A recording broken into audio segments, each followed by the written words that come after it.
ஒரு சாக்கு நெல்லை தொளிச்சா அரை சாக்கு அரிசி கிடைக்கும். அரை சாக்கு நெல்லை தொளிச்சா 1/4 சாக்கு அரிசி கிடைக்கும். இப்படியே ஒரு பக்கா நெல்லை தொளிச்சா அரை பக்கா அரிசி கிடைக்கும். ஒரு உழக்கு நெல்லை தொளிச்சா அரை உழக்கு நெல் கிடைக்கும்.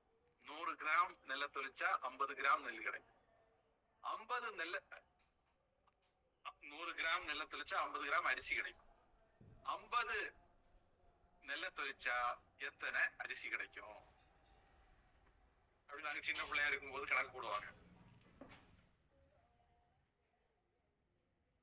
நாம எல்லாருமே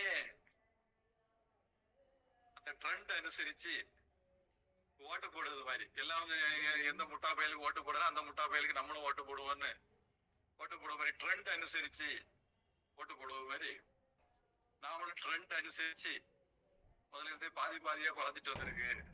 அப்ப 50 நெல்லை தொளிச்சா 25 அரிசி கிடைக்கும் அப்படின்றோம். ஆனா 50 கிராம் நெல் இல்ல, 50 அரிசி. ஓரொரு அரிசிக்கும் ஓரொரு நெல்லுக்கும் நல்ல நெல்லா இருந்தா ஓரொரு அரிசி கிடைக்கும். அப்ப 50 நெல்லை தொளிச்சா 50 அரிசி கிடைக்கணும். அதான் சரியான விடை.